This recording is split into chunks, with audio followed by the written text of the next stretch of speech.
I believe that using dating apps is a humiliation ritual. On top of it being a humiliation ritual, it's also a torture ritual. A practice in self-torture, if you will. Today I'm going to be going through multiple subreddits dedicated to specific dating apps, or specifically r/Tinder, r/Bumble, and r/the Hinge app. And we're going to be looking at the worst case scenarios of people on these apps, men and women alike. Worst case, more like probably what you're going to get if you go on these apps, because what did I say? Humiliation and torture. Two things that I'm quite interested in. We're going to get into that. But first, let me just give you all an update on my life. Still sucks. I think there's something very, very wrong. Okay, this is someone responding to like a Tinder prompt. I have never been on a dating app in my life. First of all, let's just start the video off by saying that this is real and true. Never once in my life have I ever joined a dating app. Besides when I joined that conservative dating app like 3 years ago for a YouTube video. But that was for a YouTube video, okay? A man and a woman. That's how it should be. And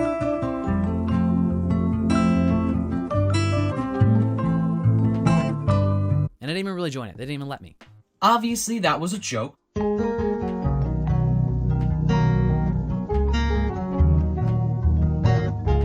Well, again, personal things about myself, they will be revealed throughout this video. Wet and gushy. So if you want something wet and gushy, I've got that. I've got a lot of that. Like I said, I've never been on a dating app. I've never wanted to. I've never needed to. Like I said, all will be revealed just get in time, right? So I don't know anything about these apps. All I know is that they look like a hellscape and I never want to be on them. It says, let's make sure we're on the same page about blank. What would my prompt be? Actually, I'm thinking. I'm creating my dating profile this video. I think I need to be on the same page about capitalism. I know every video I bring that up. Excuse me? Did you just hear that fucker? That's a fucker that wants to eat me, by the way. I need to know if someone likes capitalism or not. Like, I don't think I can genuinely be friends with someone who doesn't at least, at the bare minimum, understand that there's something wrong with the system. People who live their lives all la-di-da, nothing's wrong, I'm fine, I only get paid $16 an hour, and that's okay. I can't be around you. I'm so serious, you genuinely disgust me. If you're one of those people watching this video, you disgust me. You clearly don't value yourself as a human being, and I don't want to be around you. This person wants to be on the same page about Michael Jackson. So this guy DMs this girl. He says, hate the guy. She replies, red flag, that's the wrong answer. What a shame. You're really handsome. He says, I meant love the guy. He's great. Definitely didn't touch those kids. And I guess she didn't respond after that. I'm just confused why you have such a this strong of opinion in defense of Michael Jackson. You know, let's make sure we're on the same page about R. Kelly. That's the first thing you want people to DM you about? Don't you care about anything else in life? Like, let's make sure we're on the same page about Israel. I wouldn't even want to actually put that one in there because that seems very insensitive. That's another thing. Like, I would never and I could never be friends with someone who genuinely like supported Israel. Like, even the people I disagree with the most don't like Israel as well. Even the worst people I know don't even really like Israel.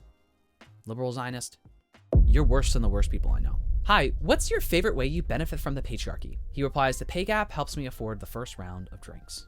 Wink. Which is a very clever response. I wouldn't have given such a clever response. I wouldn't have even given this person a response because what a fucking bizarre way to send a first message to someone. I think this is a really condescending, surface level, like liberal feminism sort of thing. Like, because obviously not in the same way, not to the same extent, but men also suffer from the patriarchy. Yes, they benefit at the same time that they also suffer in different ways. 99% chance that this woman also hates transgender people. I'm just going to be honest. And if she doesn't currently, or she doesn't think she does, she's like a step away from becoming a TERF. That's just what happens when you're like this, where you're not as far left as you should be, but you're not like far right enough to be anti-feminist. And then you're in this little the crosshairs where you have, like I said, a very surface level understanding of things. It's just like, what kind of guy is going to respond to this? Unless he's like a performative feminist or something. I don't know. What kind of man is going to get this message and want to interact with you after that? It's an immediately aggressive thing you're sending. Just like, I don't know, explore the connection with him. And there are red flags. You will know if a guy is actually a feminist or not. And the longer you go on in life, the more you realize most people are immature and unintelligent. I've entered a completely new domain of rejection. Negative likes. My sister joined Tinder 1 hour ago. Now, this is a juxtaposition to Mr. Fuggo's fucking last post. 99 plus likes. Listen, you might be jealous. You might be like, oh my God, what does my sister have that I don't? half of those chats are either dick pic, something about her tits, or ass, depending on which is bigger, or some horrible male pickup line. So I wouldn't even feel jealous, because having one person like you and have that be a deep connection matters way more than having a million people like you and have them all be fucking dumb and annoying and stupid as well. My irrational fear. What would I put that here? What is my irrational fear? Do I give a joke one or a real one? No, I'm real today. I'm real. My irrational fear is big things. Not those kinds of big things, right? Things that are bigger than they should be actually scare the fucking living shit out of me. I know you're like, might be thinking like a large building. Yeah, a large building can scare me. But if it's in the context of a city, it's like, it makes sense, right? Like if I looked outside tomorrow and there was a giant building there where it's not supposed to be, I'm just gonna blow my brains out actually, sorry. It's called megalophobia, by the way, right? If you look up megalophobia online and look at the pictures, do I want to trigger myself? I guess, why not? Megalophobia. Oh my God, oh, I can't. Genuinely want to take my very expensive computer and just fucking throw it out the fucking window. That's my irrational fear. Not being real, my irrational fear is like, I actually don't have one that's not like, actually they're all very deep and sad. Anyway, this woman says, men who believe in the 50-50 nonsense. And he replies, you're right, it's all ridiculous. You obviously deserve to pay all my expenses, right? Big fucking surprise. Stuff like this bothers me. Wow. Here's the thing. Again, this is liberal versus like far left person, right? Again, it's surface level to believe that like, because men have done harm in the world, which by the way, bothers me. Every time I'm getting in a situation like this, it bothers me because yes, I'm a guy. Yes, I pass as a man. Yes, I live life right now as a man, but it's not anywhere near the same thing as being a cisgender man. And other people want to treat it differently. For me, it's not the same thing. I don't want to be treated the same way. I want to be treated like, yes, a man, but I don't want to be treated like I have the same experiences as one, because I do not. Okay, let's get that out of the way. Going down too many diverging paths. Robert Frost. There's not just two paths in my mind. Okay, yes, that's what I was gonna say. It's a very surface level to think because men have done harm, that means men should treat you like a goddess because men bad. I think it's a very stunted way to look at things because there's still a hierarchy that exists, and obviously everyone has a hierarchical bias. The people have been ingrained that way to believe other people are better than them in some way because this and this, right? So I want to say I don't believe in hierarchy, but I probably still unintentionally have it exist in some way in my life or the way I view people or whatever, right? No shit. I try to work through it. But like in relationships, I think it's really backwards to believe in that sort of hierarchy where the one partner should get treated like a god or a goddess and the other person shouldn't. And I think it's not the same thing, but it is bad also to have the roles reversed and have the woman be the goddess and be treated like she can do no wrong or that she needs to be worshipped or something, and have the man be like this lowly male figure that she's dating. I think that's really disgusting. And again, it's a hierarchical thing. And that's why I cannot understand or I cannot get on the side of people who do this kind of thing. I think it's perfectly normal to do 50-50 things in life and to be treated like equal people in a relationship, because partnership should be equal. And if you don't want that, then oh well. I'm looking for, my standards are high. See last photo, heart. And it's a picture of Erica and Charlie Kirk. Erica Kirk probably cheated on her husband. JD Vance, right? Probably.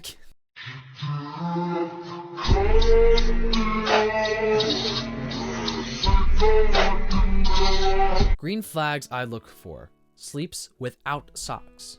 The caption on this is, I always sleep in my socks and I keep seeing this. Is this really that bad of a trait? No. Obviously, it's fucking not. Obviously, choosing whether you have your socks on in fucking bed when you're fast asleep or not is not a good or bad trait. It's a completely neutral trait because it says nothing about you as a person.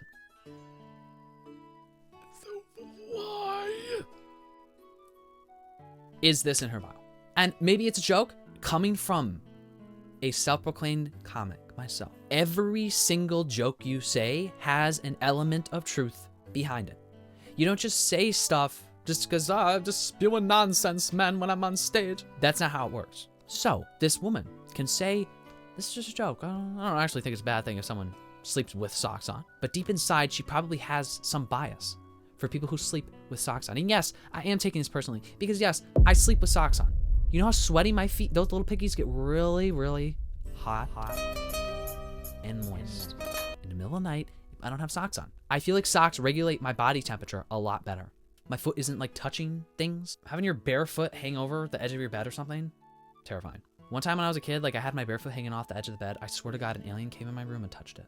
I would say maybe that's why I'm so fucked up. I got like kidnapped by aliens, but if anything, my life would have been better if I got kidnapped by aliens. This is a person who knows how to party, and it's a woman shoving a lot of ramen down her mouth.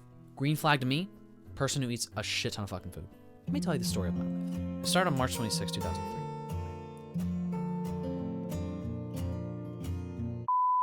No, I have always been the person who eats the most food at gatherings. I am the person who gets the gaze, the judgmental gaze of people as I step up to the buffet and I grab a heaping mound of every single thing on the buffet. That's the first thing. Don't judge how much someone eats. You don't know how much food I can consume. Here's my red flag.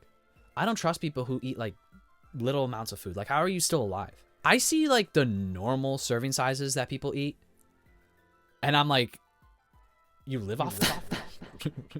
And these are people who are not like dangerously thin or anything. You ate that for dinner and felt full? Maybe I really do need to go on Ozempic. Sex without a first date, the new normal? I, 49 female, joined Bumble recently. I've been sort of horrified at the number of men I've matched with who ostensibly want a relationship per the app, but do not want to go on any date at all. They expect me to drive straight to their house for sex. I matched with a high school teacher, also late 40s, the other day, and he expressed surprise that I thought we would meet for a drink and dinner. He said, "Oh, no judgment. I guess we just have different priorities." How is meeting before having sex a priority? Isn't that kind of a basics of dating? This is why I say that these apps are a humiliation and torture ritual. I don't think that my theory is unfounded. This is why I'm so glad I've never felt the need to download a dating app. I just don't have the emotional bandwidth to deal with it. First of all, I feel like everyone I've ever had a crush on and that has reciprocated feelings for me, naturally, they've just come in my real life. I don't know if I'm just lucky. Naturally, if you're around a lot of people, naturally there's going to be someone who likes you in some way. I don't know if I'm speaking from a place of ignorance. I feel like it's not that hard to find people in real life. The only way I can see it making sense is people are they're like actually putting in an active effort to find a relationship. My belief is just let it come to you. I cannot empathize with needing a relationship, wanting to find one that bad that you go on a dating app, because I genuinely don't get it. I feel like good things will come to you. That sounds preachy. That sounds like something fucking a dumbass would say. I feel like if you're in communities with people, you're going to places, if that's, accessible to you, you're going to see the same people. You're going to meet new people. Chances are at least one of them is going to like you, and one of you just has to make the first move. Okay, this is from Bumble. They removed left as a political view. What are your political views? Apolitical, red flag, right? Yikes. Moderate, liberal, conservative. Oh my God, skip. I'm glad I'm not on here. Dude, if they remove left, I'd have to press skip. There's no way I would willingly have the word liberal next to my name. Oh my God. I'd rather someone accuse me of being like a conservative than a liberal, because at least that's like laughably funny. Liberal, I take that personally. These are all horrible options. Apolitical, I don't care about fucking anything. Moderate, pretty much the same fucking thing, except thinks that they're like better than everyone because they're like, well, I see both sides actually. Liberal, asshole, who doesn't understand anything beyond the fucking surface. Conservative, asshole. Someone replies, aren't they just using liberal and conservative to mean left and right? Well, liberal and conservative are not all encompassing of left and right. Very different nuances in there, okay?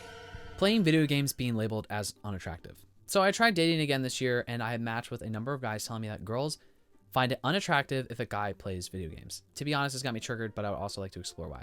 My fellow ladies, I'd love to hear your perspective on this. Honestly, I play video games too, but I'm dominantly career-oriented, so my work and gym takes most of my time on weekdays. As for the dudes, it got me thinking, how does it apply for us gamer girls? Do some of you find us unattractive as well? I know some would like player too, but for some who don't, I also want to know the reason I find gaming girls unattractive. Also thinking, what if this double standard type of thing? Well, obviously, okay, when it comes to gamer men, there is a huge stigma there, and that is mostly for good reason. There are a lot of gamer men who are misogynists and who are also practice no hygiene. I was gonna say bad hygiene, they don't have any.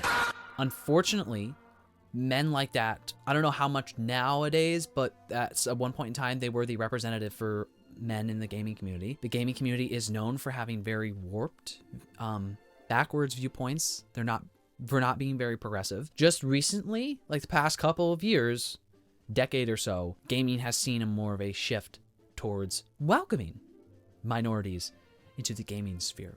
But for a while, it wasn't like that. So gamer men specifically have that stigma for a logical reason, but it can be really annoying if you're like a normal dude who plays video games and you get judged for stuff like that. Just like any preconceived notion of someone is going to harm the people who have that, like who do that thing that you think is a bad thing and they're normal actually. That's why we don't make judgments like that on people. But it can be hard when there's like a lot of people who are like that, but you're the one person who isn't, and it's like you kind of just have to trust and get to know the person to know that they're not like a dirty gamer guy, you know what I mean? As for women, I don't really know why any guy would find that unattractive unless they were like a misogynist and they don't think women should like play video games. Doesn't make any sense. I think the problem is that there's like this stigma of gamers that they just sit down on their asses and they're lazy and they play video games. If you have a healthy relationship with gaming, there's no reason why it should be viewed as unattractive. I don't do low effort dates. I, 33 male, matched with a woman, 32 female last night, both looking for a long-term relationship, shared interests, and she worked in mental health, which I always consider a plus. You need some suicide help, brother? I started the conversation and noticed pretty quickly she was not putting in much effort in her replies, not asking question back, save once or twice, and generally not giving much to keep the conversation going.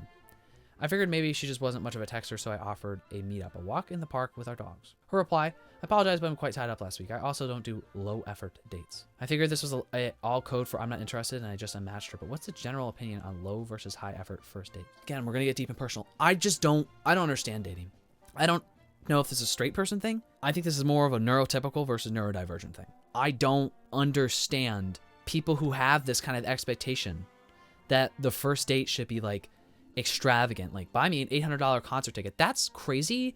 I think that's actually could end up being a form of emotional manipulation, like you putting that much time, energy, money into someone you just met is really bizarre. Do people not value slow living? Do people not value that?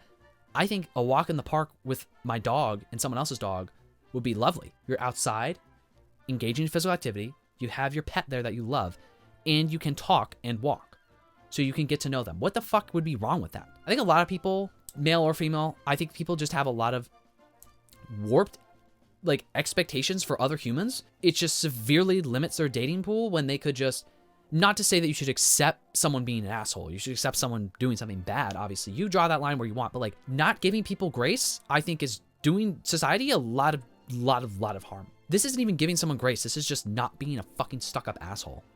Having something stuck up your asshole. Now, you want something like that?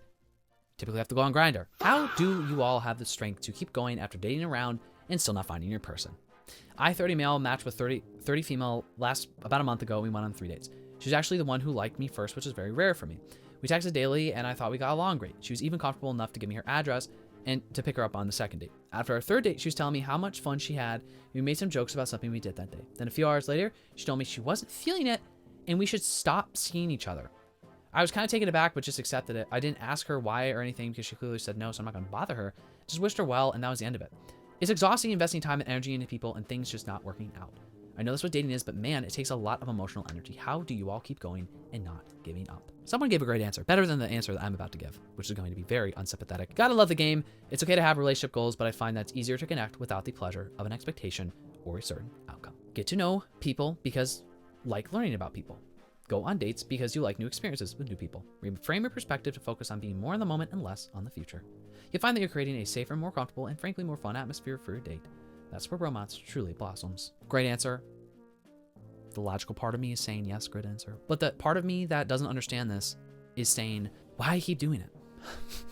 I have a really hard time understanding this because I've never felt the pull to purposefully seek out a romantic connection. Now, I've had moments where it's like, maybe this can be something beyond those moments where I felt there was a natural connection with someone who I knew from a mutual place or whatever. I never ever think to myself, I need to date someone. I think I just have a hard time. It's too real. I think I have a hard time in society because I just don't value a lot of the things that society teaches you that you should value.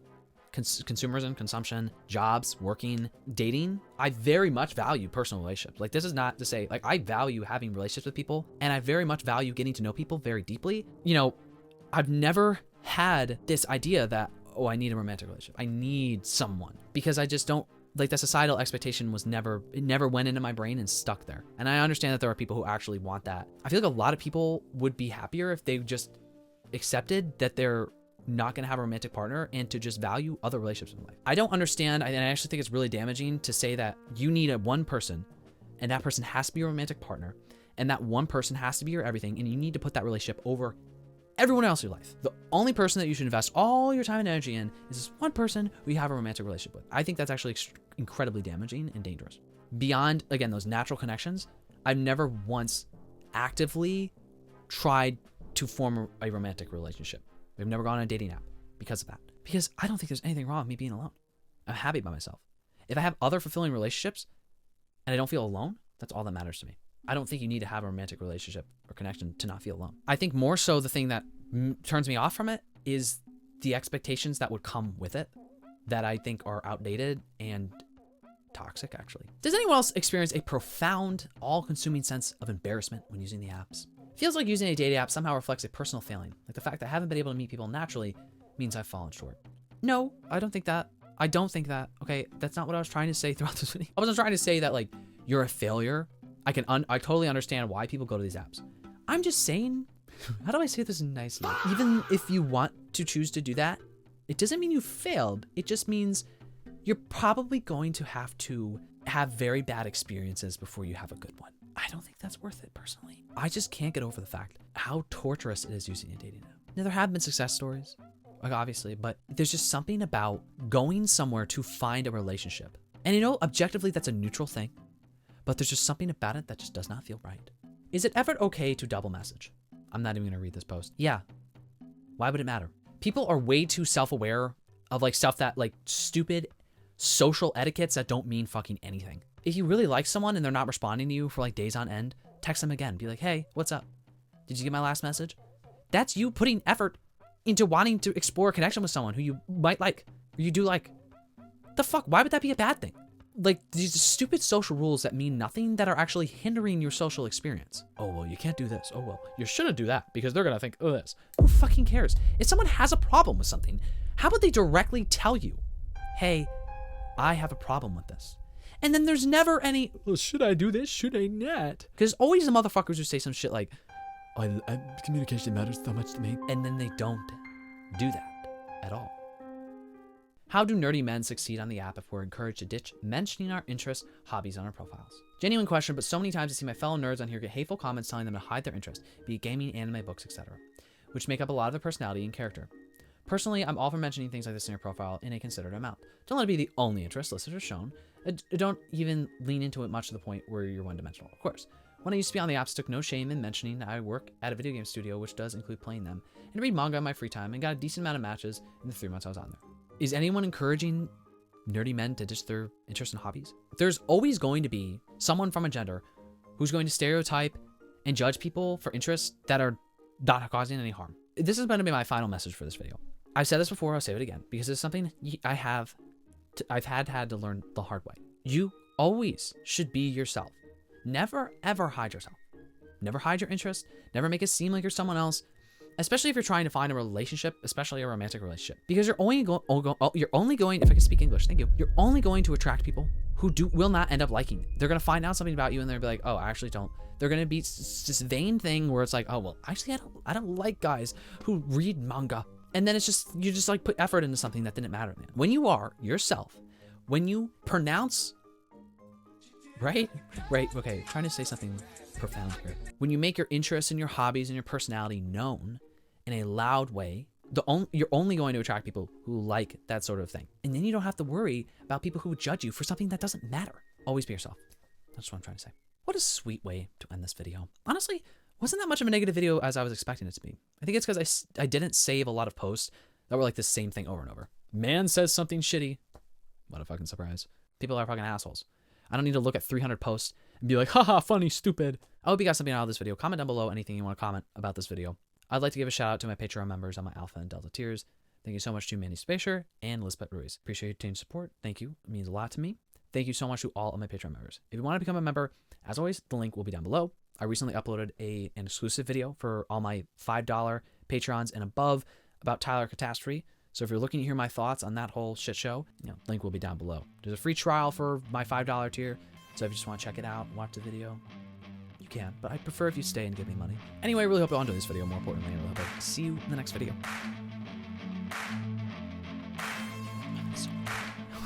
Okay. I'm going to end this. Bye.